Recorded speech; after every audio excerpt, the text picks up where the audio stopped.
अस्सलाम वालेकुम। उम्मीद करता हूँ तो खैरियत से होगा। लाइफ बहुत मजे में चल रही होगी।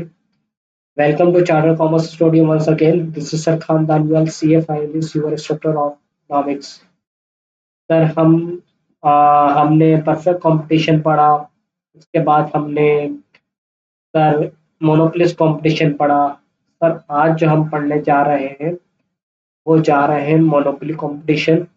सर इस कंपटीशन में क्या होता है, कैसे होता है, सर इसको बहुत ही डिटेल में जाके इसका पोस्टमार्टम करेंगे। तो चलिए सर, लेक्चर को पूरा देखिएगा ताकि आपको ये समझ आ सके। सर इकोनॉमिक्स का ये सेकंड लास्ट लेक्चर है, माइक्रो इकोनॉमिक्स का। तो उम्मीद करता हूँ ये आप लोगों को समझ आ रहा होगा। तो sir let's start. Welcome to charter commerce studio once again. This is sir Khan Daniyal, CF finalist, your instructor of economics. Sir without any wastage of time हम अपना स्टार्ट करते हैं लेक्चर। सर आज का जो हमारा एजेंडा है वो एजेंडा क्या है? Sir definition of monopoly. Monopoly की डेफिनेशन क्या है? सर फीचर्स, कंडीशंस या characteristic of monopoly. Sir advantage क्या है मोनोपोली के और मोनोपोली के डिसएडवांटेज क्या है? सर बैरियर्स टू एंट्री क्या होते हैं? Sir barriers to entry legal क्या होते हैं, स्ट्रक्चरल स्ट्रेटेजिकल क्या होता है और स्ट्रक्चर क्या होते हैं? और अदर्स बैरियर्स टू एंट्री का मतलब क्या है? इनएफिशिएंसीज किसे कहते हैं? Technical inefficiencies, productivity inefficiencies, absence of competition inefficiencies क्या होती है? सर इसी को आज बहुत ही डिटेल में जाके पढ़ेंगे। तो आप मेरे साथ बंदे रहिएगा और इस लेक्चर को पूरा लीजिएगा। Thank you so much. Sir start करते हैं। सर डेफिनेशन पढ़ूं तो डेफिनेशन में वो बोलता है कि भाई, डेफिनेशन ऑफ मोनोपोली में बोलता है monopoly is a market situation. बोलना मोनोपोली एक वैसी मार्केट सिचुएशन है in which there is a only single supplier. Sir perfect competition में पढ़ा था large number of seller. Sir monopoly में पढ़ा था many number of seller. Sir oligopoly में पढ़ा था few number of seller. Sir monopoly में पढ़ा है single supplier, single seller with complete control over output and price. जिसको कंप्लीटली कंट्रोल होता है आउटपुट पे और प्राइस पे। सर परफेक्ट कंपटीशन में पढ़ा था कोई कंट्रोल नहीं होता प्राइस और आउटपुट पे। मोनोपोली से पढ़ा था थोड़ा सा कंट्रोल होता है। ओलिगोपोली में पढ़ा था थोड़ा उससे और ज्यादा होता है। मोनोपोली में पढ़ ले बहुत ही ज्यादा होता है, बहुत ही ज्यादा होता है। Selling unique product. सर वो परफेक्ट कंपटीशन में पढ़ा था होमोजीनियस प्रोडक्ट, बिल्कुल परफेक्ट सब्स्टिट्यूट एक दूसरे का। मोनोपोली से पढ़ा था मोनोपोली से पढ़ा था क्लोज सब्स्टिट्यूट। ओलिगोपोली में पढ़ा था सब्स्टिट्यूट। और यहाँ पे कह रहा है यूनिक है। यहाँ पे क्या कह रहा है? यूनिक है। एक इसके अलावा कोई और ऐसी प्रोडक्ट बनाता ही नहीं है। With no close substitute, with no close substitute. Sir अगर दो लफ्जों में बताऊं मोनोपोली, एक बेचने वाला और यूनिक प्रोडक्ट, एक बेचने वाला और unique product. Like utilities companies जो प्रोवाइड करती है वाटर है भाई। पाकिस्तान कराची में जो वाटर देते हैं वो कौन है वाटर पंप देखा है आपने? इलेक्ट्रिसिटी के इलेक्ट्रिक एक ही है ना। एक ही कंपनी जो पूरे कराची को बिजली फराहम करती है, सुई गैस। एक ही कंपनी जो पूरे कराची में गैस देती है। सर यही है मिसाल मोनोपोली की। एक ही वाटर पंप है जो पूरे पाकिस्तान, सॉरी कराची में क्या करता है? वाटर की सप्लाई करता है। सर इतना बड़ा कराची, इतना बड़ा कराची, बिजली फराहम करने वाली एक कंपनी, सुई गैस फराहम करने वाली एक कंपनी। बिजली लाए तो सुई गैस यूज कर सकता हूँ? सब्सिट्यूट है, क्लोज सब्सिट्यूट है आपस में? नहीं है सर। बिजली गैस लाए तो पानी यूज कर सकता हूँ? नहीं सर, क्या बात कर रहे हैं, पानी का अपना इस्तेमाल है, बिजली का अपना इस्तेमाल है, गैस का अपना इस्तेमाल है। समझ आ रही है बता? ये सारी बातें यूटिलिटी की कंपनीज क्या होती है? मोनोपोली होती है। Pharmaceutical company discover a new drug, gets it patent. एक फार्मास्यूटिकल कंपनी जो है, एक फार्मास्यूटिकल जो कंपनी है भाई, बात समझ आ रही है? फार्मास्यूटिकल कंपनी जिसने कोरोना की वैक्सीन इजाद कर ली है और उसका पेटेंट ले लिया है। सर क्या मतलब, मुझे समझ नहीं आई, पेटेंट ले लिया। अकाउंटिंग में पढ़ाया था, याद करें आप, जिसमें टाइप्स ऑफ एसेट पढ़ाए थे उसमें बताया था मैंने। क्या बताया था? सर अकाउंटिंग में ये बताया था कि जो पेटेंट ले लेते हो आप तो पेटेंट की वजह से होता है क्या है, वो चीज दूसरा कोई और बंदा नहीं बना सकता। जब आप पेनाडोल मिसाल ले रहे हैं, अगर पेनाडोल है, आपने पेनाडोल का फॉर्मूला इजाद किया और उस पर पेटेंट ले लिया, कॉपीराइट करवा लिया उसको, सर आप पेनाडोल का जो फॉर्मूला है वो कोई और कॉपी नहीं कर सकता। पेनाडोल जैसी दूसरी टैबलेट, पेनाडोल जैसी, पेनाडोल जिस फॉर्मूले से बनी है उस फॉर्मूले से नहीं बना सकता, इसको थोड़ा सा चेंज करना पड़ेगा। Sir Microsoft Windows, sir Microsoft Windows तो पूरी दुनिया में एक कंपनी है जो पूरी दुनिया को विंडोज सप्लाई करती है, तो कितनी बड़ी मोनोपोली है। बात समझ आ रही है, बात समझ आ रही है। सर मोनोपोली के समझ आ गया होगा, एक नंबर ऑफ सेलर है जिसके पास यूनिक प्रोडक्ट है सेल करने के लिए, और वो बादशाह उस चीज का, समझ आ रही है, उसके जैसा कोई वो बेच ही नहीं सकता। उम्मीद करता हूँ ये बात आपको समझ आ गई होगी। सर फीचर्स पढ़े तो, single firm supplying to whole market, एक ही कंपनी होगी जो पूरी की पूरी मार्केट को क्या कर रही होगी, सप्लाई कर रही होगी। Product is unique, product unique होगी। There is no close substitute, कोई क्लोज सब्सिट्यूट नहीं होगा। वेरी हाई बैरियर्स, यहाँ पे बैरियर्स टू एंट्री बहुत हाई है। Prevent the entry of new firms into the industry, तो प्रिवेंट करते हैं, रोकते हैं न्यू फर्म को इंडस्ट्री में आने से। सर ये बात समझ नहीं आई भाई, मिसाल देते हैं आपको। अगर मैं चाहूँ, या कोई चाइना की कंपनी चाहे या अमेरिका की कंपनी चाहे कराची में आके बिजली फराम करे, के इलेक्ट्रिक का कॉम्पिटिटर बनना चाहे, तो आ सकता है। सर सबसे पहले क्या चाहिए होगा सर सबसे पहले चाहिए होगा लाइसेंस गवर्नमेंट से, कि आपको गवर्नमेंट लाइसेंस दे दे तो आप बिजली फराम कर सकते हैं। तो ये क्या है, लीगल बैरियर टू एंट्री। अगर गवर्नमेंट से नहीं मिला तो आप मैंने बेच ही नहीं सकते यार, बिजली फराम ही नहीं कर सकते। बात समझ आ रही है। उसके बाद स्ट्रक्चर, स्ट्रक्चर और क्या कहते हैं दूसरी बैरियर्स टू एंट्री जो है वो क्या होंगे। सर इतने बड़े बड़े खंबे लगाने पड़ेंगे, पूरे रोडों को पूरा खोदना पड़ेगा, नीचे से तार लेके जाने पड़ेंगे, पूरा का पूरा कराची का इंफ्रास्ट्रक्चर तबाह और बर्बाद हो जाएगा। तो गवर्नमेंट लाइसेंस देगी आपको। पर इतने बड़े हाई बैरियर्स टू एंट्री है कि गवर्नमेंट चाहते हुए भी नहीं ला सकती है आपको, क्योंकि पूरा पूरा इंफ्रास्ट्रक्चर क्या हो जाएगा, बर्बाद हो जाएगा। बात समझ आ रही है या नहीं आ रही। ठीक है। सर बहुत ज्यादा बैरियर टू एंट्री, बहुत हाई लेवल के बैरियर टू एंट्री होते हैं, जिसकी वजह से कोई और कंपनी यहाँ पे आ नहीं पाती, इसलिए वो सिंगल बादशाह बनकर रहती है। ठीक है। आउटकम्स और effect, economic effect of feature of monopoly. क्या आउटकम और इफेक्ट है, it is features of economic है। Firms are price maker, firms क्या है, प्राइस मेकर है। सर जो दिल चाहे वो प्राइस रखी, क्या इलेक्ट्रिक आपकी पूछ आपकी आपसे पूछ के प्राइस रखती है, गवर्नमेंट से पूछ के प्राइस रखती है। सर के इलेक्ट्रिक, सॉरी, अपनी मर्जी से प्राइस रखती है। Firm has control over price, पूरा का पूरा कंट्रोल होता है। सर जिसकी वजह से एक ही कंपनी है सर, दूसरी कंपनियां आ नहीं सकते, तो हमेशा सुपर नॉर्मल प्रॉफिट कमाएगी लॉन्ग रन में। लॉन्ग रन में क्या कमाएगी, सुपर नॉर्मल प्रॉफिट। और सर यहाँ पे प्राइस डिस्क्रिमिनेशन आराम से हो सकता है। सर ये लफ्ज आप पूरे एक माइक्रो इकोनॉमिक्स में बहुत बार सुन चुके होंगे। सर ये क्या होता है आज के लेक्चर में बताऊंगा। Price discrimination, price are high, यहाँ पे प्राइस बहुत ज्यादा होती है और आउटपुट बहुत लो होता है भाई, बताए बिजली शॉर्ट, गैस शॉर्ट, पानी शॉर्ट। सही है। अभी कोरोना में जब कोरोना आया था तो वैक्सीन शॉर्ट। सर एक ही बेचने वाली कंपनी तो पूरी इकोनॉमी की या पूरी मार्केट की सप्लाई और डिमांड को फुलफिल नहीं कर सकती, आउटपुट लो होता है, प्राइस हाई होती है as compare to other market structure, यानी कि perfect competition, monopolistic competition, oligopoly. समझ आ रही बात। उम्मीद करता हूँ आपको ये सारे सारे क्या है, फीचर्स है। ठीक है। आगे एडवांटेज क्या है, a single firm large may be able to achieve economic of scale which will lower unit cost। एक बहुत बड़ी कंपनी है ना, तो सर इकोनॉमिक ऑफ स्केल हासिल कर लेगी। क्या हासिल कर लेगी, economic of scale. Economic of scale का मतलब क्या है, लार्ज अमाउंट में प्रोडक्शन करने के फायदे, जिसकी वजह से क्या हो जाएगी, यूनिट कॉस्ट कम हो जाएगी। ठीक है। सर समझ नहीं है ये बात, एग्जाम्पल लेते हैं।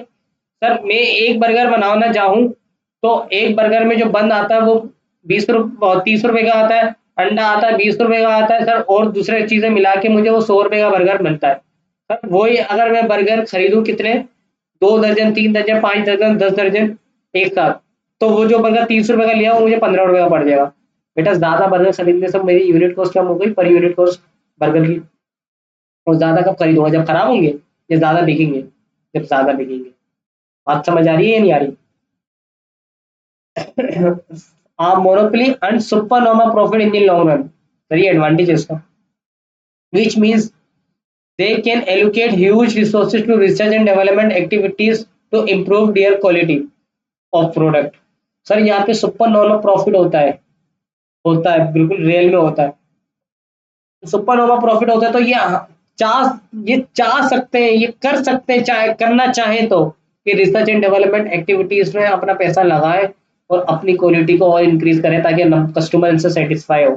लेकिन सर ये होता नहीं है। के इलेक्ट्रिक ऐसा करती है, के इलेक्ट्रिक सोचती है यार ऐसे बिजली फराम करूँ तो सस्ती पड़ेगी, ऐसे बिजली फराम करूँ तो सस्ती पड़ेगी। के इलेक्ट्रिक बोलती बाहर में जाए, मेरी वजह से मुझे पैसा आ रहा है, आने दो, मुझे कोई हटा भी नहीं सकता। क्यों? मैं गवर्नमेंट मुझे बोलती है मैं तुम्हें सीज कर रही हूँ, मैं तुम्हें बंद कर रही हूँ, मैं तुम्हारा लाइसेंस कैंसिल कर रही हूँ। तो के इलेक्ट्रिक का लाइसेंस कैंसिल क्यों नहीं हो रहा, आप खुद बोलते हैं, आप खुद सोचें। भाई अगर के इलेक्ट्रिक का लाइसेंस कैंसिल हो गया तो दूसरी कंपनी आएगी तो सारा उखाड़ के ले जाएगी अपना सामान, के इलेक्ट्रिक। चलो अगर उसको बेच भी दिया तो और भी बहुत सारी लीगली मतलब बेरियर्स टू एंट्री है। के इलेक्ट्रिक का जो सिस्टम है, जो तार है, वो दूसरी कंपनी को समझ ना आए तो, समझ आ रही है बात? तो बहुत सारे रिक्वायरमेंट होती है जिसकी वजह से के इलेक्ट्रिक के आगे गवर्नमेंट भी टांगे अपनी झुका देती है। समझ आ रही है? Firm can operate internationally at competitive rates, और इंटरनेशनली आप कॉम्पीट कर रहे होते हैं ना कि इंटरनली। समझ आ रही है? और कॉम्पिटिटिव रेट पे कर रहे होते हैं। Investment and decision are made considering in long term approach. Sir यहाँ पे जो डिसीजन मेकिंग होती है वो लॉन्ग टर्म से होती है। के इलेक्ट्रिक ये नहीं सोचती मैं 5 साल लूंगी 10 साल लूंगी, के इलेक्ट्रिक बोलती है जब तक कराची है, जब तक लूंगी, जब तक कयामत है, जब तक लूंगी। बात समझ आ रही? उम्मीद करता हूँ ये बात आपको समझ आ रही होगी। तो डिसएडवांटेज क्या है? There is insufficient utilisation of resources. Sir जब एक ही कंपनी बेतहात बादशाह है तो उसका जो दिल चाहेगा वो करेगी, इनएफिशिएंट उसका पैसा यूज होगा, लोग भी बड़े मजे से कर रहे होंगे सर, इम्प्लॉय पे इम्प्लॉय भरे हुए होंगे, कोई इम्प्लॉय काम नहीं करता होगा, चेक इन बैलेंस ही नहीं है सर, क्योंकि प्रॉफिट आ रहा है ना, काम ना करके भी प्रॉफिट आएगा उसको, क्योंकि मोनोपोली एक ही कंपनी है। समझ आ रही है? Less motivative towards innovation. Sir इनके पास पैसा होता है, ये चाहे तो रिसर्च एंड डेवलपमेंट में पैसा लगा के इनोवेट कर सकते हैं चीजें, लेकिन करते नहीं है। प्राइस डिस्क्रिमिनेशन में decrease consumer wealth and surplus. Price discrimination की वजह से कंज्यूमर गरीब हो सकता है, कंज्यूमर की वेल्थ कम हो सकती है। There is less choice for consumer. Sir यहाँ पे जब एक ही बेचने वाला वो एक ही प्रोडक्ट बेचेगा तो चॉइस कहाँ रहेगी कस्टमर के पास। There is less sovereignty of for customer. Sir यहाँ पे कस्टमर को कोई अहमियत नहीं जाती, कस्टमर को बाहर में डाल दिया जाता है, बोलते हैं कस्टमर भगवान समान है। तो सर क्या कस्टमर को यहाँ पे इतनी अहमियत दी जाती है? नहीं दी जाती, बिल्कुल भी नहीं दी जाती। समझ आ रही है? क्योंकि कंपनी बोलती है भाई तू मेरे पास ही आएगा चाहे कहीं पे भी जा। समझ आ रही है? क्योंकि बेचने वाली कौन है? सिर्फ मैं हूँ। डिफरेंट टाइप्स ऑफ इनएफिशिएंसी में अराइज, यानी कि टेक्निकल इनएफिशिएंसीज, प्रोडक्टिव इनएफिशिएंसीज और एक्स इनएफिशिएंसीज। इनएफिशिएंसीज अराइज हो जाती है। समझ आ रही है? सबसे ज्यादा इनएफिशिएंसी कहाँ पर होती है? यहाँ पर होती है। सबसे कम कहाँ पर होती है? परफेक्ट कॉम्पिटिशन में होती है। सर ये एडवांटेज और डिसएडवांटेज आपको समझ आ गए होंगे, उम्मीद करता हूँ। Sir barrier to entry in monopoly. Sir barrier to entry are factor, वो फैक्टर विच मेक इट, जो बनाते हैं, difficult for new firm, difficult मुश्किलात न्यू फर्म के लिए, to enter a market, market में इन होने के लिए। वो फैक्टर जो बनाते हैं इंटर होने के लिए न्यू फर्म के रुकावट है, उसको क्या कहते हैं? Barriers to entry. Sir barriers to entry 3 तरह के होते हैं, एक लीगल होते हैं, एक स्ट्रेटेजिक होते हैं, और एक स्ट्रक्चर होते हैं। तो लीगल देखते हैं। Barriers enforce by law, barriers enforce by law to protect a monopolist. Monopolist को प्रोटेक्ट करने के लिए कानून बोलता है यार तुम ये बैरियर रखो। क्या मतलब सर? सर कोरोना की वैक्सीन मैंने बनाई है, मेरे अलावा कोई और नहीं बनाएगा, इसका लाइसेंस कौन देगी? गवर्नमेंट देगी, आपके अलावा कोई और नहीं बनेगा। पेप्सी सिर्फ मैंने बनाई है, पेप्सी आपके अलावा कोई और नहीं बना सकता है, इसका लाइसेंस लिया हुआ है, पेटेंट लिया हुआ है, कॉपीराइट लिया हुआ है गवर्नमेंट से। बात समझ आ रही है आपको ये बात? ठीक है, ये गवर्नमेंट करती है। एंट्री रिस्ट्रिक्शन थ्रू लाइसेंसिंग, सही है, जैसे कि यूटिलिटी मार्केट में के इलेक्ट्रिक में आपको कुछ बेचना है, पानी में कुछ बेचना है, सुई गैस में कुछ बेचना है, तो सर आपको लाइसेंस लेना पड़ता है गवर्नमेंट से पहले। Foreign trade traffic, sorry, foreign trade tariffs and quotas. अच्छा, टेरिस क्या होता है और कोटास क्या होता है? देखो बेटा, टेरिस का मतलब ये होता है, टेरिस मैंने शायद पहले भी बताया आपको या नहीं बताया, मुझे याद नहीं आता। टेरिस का मतलब ये है, अभी आपने देखा होगा कुछ अर्से पहले पाकिस्तान में टेरिस के बारे में, यानी कि अमेरिका ने टेरिस लगाए हुए थे, तो आपने वो भी सुनी होंगी खबरें, अगर आपने खबरें देखते हैं। टेरिस का मतलब ये है, जब मैं कोई चीज़ मंगवा रहा हूँ बाहर से, पाकिस्तान में कोई चीज़ मंगवा रहा हूँ, तो पाकिस्तान उस पर टैरिफ लगा देगा कि अगर आपने अमेरिका से मंगवाई, तो अमेरिका से आपने 1,000 रुपये की चीज़ मंगवाई है, लेकिन उस पर आप टैरिफ दोगे 1,500 रुपये का। तो वो आप जब अमेरिका से तो 1,000 रुपये की आएगी, आप मुल्क की, अपने मुल्क की गवर्नमेंट को दोगे कितने रुपए? 1,500 रुपये। तो वो आपको कितने की पड़ गई? 2,500 रुपये की। आप बेचोगे कितनी की उसको? तो अमेरिका ने ऐसा किया था, अमेरिका एक ऐसा कंट्री है जो कुछ कुछ भी खुद नहीं बनाता, वो दूसरों से जो बनी बनाई चीजें खरीदता है। तो उसने पूरी गवर्नमेंट पे क्या लगा दी है? टैरिफ लगा दी है सारी कंट्रीज पे, कि अगर आप पाकिस्तान से 1,000 रुपये वाली चीज मंगवा रहे हो, तो अमेरिका की गवर्नमेंट को 1,500 रुपये देने पड़ेंगे, फिर आप मंगवा सकते हो। ये टैक्स होता है। बात समझ आ रही है? सर ये लीगल है। ये क्या है? लीगल तरीके है, बैरियर्स टू एंट्री के। सर कुछ स्ट्रेटेजिक भी होते हैं। स्ट्रेटेजिक का मतलब barriers enforce by monopolist, barriers enforce by to make entry harder, मुश्किल बनाने के लिए। यह है प्रोटेक्ट करने के लिए, यह है एंट्री को मुश्किल बनाने के लिए। ठीक है, तो पहला है pre dietary pricing. Pre dietary pricing का मतलब ये है, पाकिस्तान में एक गनी गिलास है, कौन है? गनी गिलास। अच्छा, गनी गिलास करता क्या है? गनी गिलास करता ये है कि गनी गिलास पाकिस्तान में जितने भी कांच की बोतलें हैं ना, वो बना, तो सबसे बड़ा सप्लायर कांच की बोतलों का। सर गनी गिलास के मुकाबले में एक दो कंपनियां आना चाहिए। गनी गिलास ने बताओ क्या करा? गनी गिलास ने, अगर वो गिलास बनाता है, मतलब एक बोतल बना रहा है सिर्फ, किसी भी बोतल बना रहा है कांच की, तो उसको 10 रुपए की बनती है, सही है, और वो 15 रुपए की बेचता है। तो उसने क्या करा? वो बोतल 10 रुपए की बेचना शुरू कर दी। कितने की बेचना शुरू कर दी?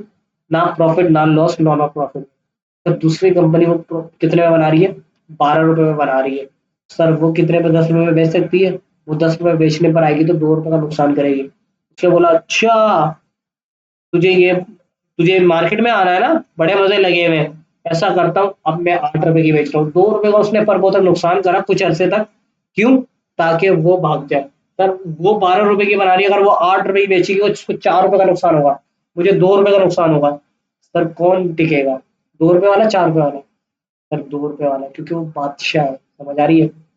दूर का फायदा, करीब का नुकसान, करीब का नुकसान, दूर का फायदा। ये वाला कॉन्सेप्ट इकोनॉमिक्स में अप्लाई होता है। ठीक है, तो लिखा हुआ selling goods at much lower price to drive other firms out of the market and then increase the price again when they leave. यानी कि बोला, अगर जैसी न्यू फर्म्स आती हैं, तो आप अपनी प्राइस को इतना कम कर दो, इतना कम कर दो, चाहे आप शुरुआत में लॉस में भी चले आओ, लेकिन इतना कम कर दो कि उनको भगा दो, जैसे वो भाग दिया दोबारा इंक्रीज कर दो। Product differentiation, a new entrant will have to spend much on research and development, advertisement to design and promote a better brand. Sir यहाँ पर प्रोडक्ट डिफरेंट डिफरेंट करते हो आप एक दूसरे की। जो न्यू लोग आते हैं वो अपनी प्रोडक्ट कुछ दूसरे अंदाज में पेश कर रहे होते हैं, आप पुराने होते हो, तो आपकी प्रोडक्ट की एक अलग ही नजर होती है, एडवर्टाइजमेंट होती है। तो ये स्ट्रेटेजिकल कहलाते हैं। उम्मीद करता हूँ ये दोनों आपको समझ आ गए होंगे। सर आगे, structure enforce by different in production process. Production process, sir देखो तीन तरह के हैं। या तो प्रोडक्शन प्रोसेस आपका इतना मुश्किल हो, तो उसको स्ट्रक्चर कहेंगे, बैरियर्स टू एंट्री, सही है। या आपको एंट्री होने में मुश्किलात करा दे। क्या मतलब? आप आना चाहते हो, लीगल कुछ नहीं है, स्ट्रक्चर कुछ नहीं है, आना चाहते हो आप, लेकिन आपको आप आए और आपको इतनी कम प्राइस में हमने बेचना शुरू कर दिया, जिसकी वजह से आप भाग गए। समझ आ रही है? ये क्या है? स्ट्रेटेजिक। लीगल क्या है कि गवर्नमेंट से आपने लाइसेंस लाइसेंस ले लिया, कॉपीराइट ले लिया, पेटेंट ले लिया, जिसकी वजह से आप गवर्नमेंट से जब तक वो नहीं खरीदोगे जब तक आप बेच ही नहीं सकते। समझ आ रही है? ठीक है सर।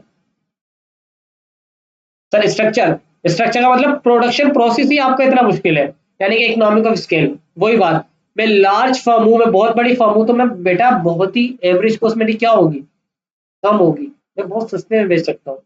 तू मेरे मुकाबले में एक छोटी सी फर्म है, कंपनी है, तू तुझे मैं खा जाऊंगी। सुना है ना, बड़ी मछली छोटी मछलियों को खा जाती है, वही वाली मिसाल है। Heavy amount of fix cost to start operation. Sir airline खोलनी है मुझे, एयरलाइन खोलने के लिए मुझे क्या कोई छोटी मोटी अमाउंट चाहिए? पहले पाकिस्तान में एक ही एयरलाइन होती थी, मोनोपोली होती थी पाकिस्तान में, पीआईए की, और पीआईए माना जाता था। बात समझ आ रही है? तो हैवी अमाउंट होती है, समझ आ रही है, फिक्स्ड कॉस्ट हैवी होती है, जिसकी वजह से आप बिलियंस और मिलियंस रुपए रिक्वायर्ड होते हैं, जिसकी वजह से आप ये सोचते रहते हो यार ये पैसे कैसे आएंगे, और आप आ ही नहीं सकते। ठीक है। Exclusive control over input resources. Sir आपको कोई इनपुट रिसोर्सेज पर कंट्रोल नहीं होता। Experts reputation of monopolist, there is wide acceptable. सही है। सर मुझे अकाउंटिंग फर्म खोलनी है, मुझे एक सीए फर्म खोलनी है, ऑडिट फर्म खोलनी है, तो सर सबसे बड़ा क्या आ जाएगा मोनोपोली यहाँ पर? हाँ भाई, आपको चार्टर्ड अकाउंटेंट होना लाजमी है। अगर आप चार्टर्ड अकाउंटेंट नहीं है तो आप ऑडिट ही नहीं कर सकते, तो समझ आ रही है, आप फर्म ही नहीं खोल सकते। तो ये क्या है, स्ट्रक्चर है। उम्मीद करता हूँ ये 3 तरह के आपको बैरियर्स टू एंट्री समझ आए होंगे। ठीक है मेरा बच्चा। आगे, इनएफिशिएंसीज इन मोनोपोली। इनएफिशिएंसी क्या क्या होती है, मतलब अच्छे से काम क्यों नहीं कर रही होती फर्म? एक टेक्निकल रीजन है, a firm is technically inefficient when it is not producing the maximum output from the minimum quantity of inputs using too many employees to produce output। मैंने आपको कहा ना कि लोगों को भरा हुआ है लेकिन लोग काम नहीं कर रहे, तो बेटा ये टेक्निकल इनएफिशिएंसी है। आप मिनिमम आउटपुट से मैक्सिमम वो कमा सकते हो, सॉरी मिनिमम इनपुट से आप मैक्सिमम आउटपुट कमा सकते हो, मगर आप नहीं कमा रहे। सही है, मैंने बोला था ना 11 11 + 5, याद आया? तो ये वाली बात है। Productive inefficiency, productive inefficiency occurs when a firm is not producing at its lowest unit cost। एक चीज है जो 1000 में खरीद मिल सकती है मुझे, उसको मैं बिला वजह 5000 में खरीद लूँ, तो सर ये लोवेस्ट कॉस्ट में खरीदना है मैंने, ये आपकी प्रोडक्शन प्रोडक्टिविटी नहीं है। सर टेक्निकल अलग चीज है, टेक्निकल का मतलब है मिनिमम इनपुट से मैक्सिमम आउटपुट निकालना, इसमें कॉस्ट की बात नहीं हो रही, मतलब कम से कम मिनिमम इनपुट से मैक्सिमम आउटपुट निकालना है। इसमें बोलना है जो आपने आउटपुट लिया है वो भी तो 2 तरीके से ले सकते थे आप, एक सस्ता ले सकते थे, आप महंगा ले सकते थे, आपने महंगा ले लिया, तो महंगा ले लिया, ये प्रोडक्टिव इनएफिशिएंसी है। सही है। एक्स, एक्स का मतलब है यहाँ पे अदर्स, जैसे कि हम आपको पता था क्रॉस इलास्टिसिटी ऑफ डिमांड में एक्स, यानी कि अदर गुड की प्राइस चेंज होने की वजह से हमारी सप्लाई या डिमांड में क्या फर्क आएगा। Inefficiency is when firm fails to be technically efficient because excess of competition। बोला भाई टेक्निकल इनएफिशिएंसी की वजह से कंपटीशन होता नहीं है, आप कुछ इजाजत करते नहीं हो, अपने आप पे काम कर नहीं रहे होते, अपनी क्या कहते हैं वीकनेस पे काम कर नहीं रहे होते, जिसकी वजह से आप क्या कर रहे होते, इनएफिशिएंट होते जाते हैं। सही है। पाकिस्तान में जो हुकूमत है वो इनएफिशिएंट क्यों है? इनको इनको टक्कर वाला मिला ही नहीं। सर इमरान खान आया तो थोड़ा बहुत इन दोनों ने क्या किया, अपने आप को एफिशिएंट करने की कोशिश की गवर्नमेंट ने। ठीक है, उम्मीद करता हूँ ये बात समझ आई होगी। सर आगे बढ़ते हैं। लॉन्ग रन में क्या कमाएंगे ये, सुपर नॉर्मल प्रॉफिट कमाएंगी। Sir perfect competition, monopolistic competition क्या कमाती है, नॉर्मल प्रॉफिट कमाती है, ना लॉस ना profit. Sir monopoly super normal profit कमाती है, सुपर नॉर्मल प्रॉफिट कमाती है। और ये ग्राफ कैसे बनाई है हमने सीखा हुआ। ठीक है। सर प्राइस डिस्क्रिमिनेशन क्या होता है? प्राइस डिस्क्रिमिनेशन को अगर 2 लफ्जों में बताऊं, एक ही चीज को दूसरे दो, एक ही चीज को दो अलग अलग बंदों को अलग अलग प्राइस में बेचना, एक ही चीज को दो अलग अलग बंदों को अलग अलग प्राइस में बेचना। सर लाइक ट्रेन का डिब्बा, सर ट्रेन का डिब्बा एक इकोनॉमिक क्लास होती है और एक बिजनेस क्लास होती है। लाइक एयरलाइन एक इकोनॉमिक क्लास होती है और एक बिजनेस क्लास होती है। सर जहाज तो एक ही है, सर आपने उसी एक जहाज के ट्रेवलिंग को क्या बना दिया, एक क्या बना दिया, क्या कहते हैं इकोनॉमिक क्लास बना दी, एक बिजनेस क्लास बना दी। इकोनॉमिक क्लास से आप कम चार्ज कर रहे हो, बिजनेस क्लास के आप डबल से ट्रिपल पैसे चार्ज करो। रीजन क्या है? रीजन क्या है भाई? Price discrimination. मतलब आप एक ही गुड को दोनों एक ही गुड को दो अलग बंदों को अलग प्राइस में बेच रहे हो, एक को कम में बेच रहे हो, एक में ज्यादा बेच रहे हो। बिजली का यूनिट कंज्यूमर को सस्ता मिलता है, आम घर वालों को सस्ता मिलता है, वही बिजली का यूनिट एक इंडस्ट्री को बहुत महंगा मिलता है, डबल ट्रिपल गुना रेट मिलता है। क्यों मिलता है? एक बिजली का यूनिट, बिजली तो बिजली है, मतलब घर वालों को सस्ती मिलती है और दुकानदार को या इंडस्ट्री को महंगी मिलती है, कमर्शियल महंगी होती है। बात समझ आ रही है? ये है प्राइस डिस्क्रिमिनेशन। एक ही चीज को दो अलग अलग बंदों को अलग अलग वो करना। Price discrimination means charging different consumer different price for the same product. From most to charge higher price to consumer whose demand is inelastic. सही है, जिनके पास बहुत ज्यादा पैसा है, जिनकी डिमांड इनइलास्टिक, मतलब प्राइस चेंज हो जाए, डिमांड में कोई फर्क नहीं होता, वो क्या करते हैं? वो ये करते हैं कि इसकी प्राइस को बढ़ा देते हैं, क्योंकि प्राइस को बढ़ाने से डिमांड में कोई फर्क आएगा नहीं, तो फर्म क्या करेगी? प्रॉफिट कमाएगी। और ये कौन लोग होते हैं? मेडिटी, अमीर तरीन, हमारी एलीट क्लास होती है। उम्मीद करता हूँ ये बात समझ आ रहे होंगे। सर ये कुछ एग्जाम्पल लिखे हुए देख लीजिएगा। सर कंडीशन क्या है प्राइस डिस्क्रिमिनेशन की? आपके पास मोनोपोली पावर होनी चाहिए।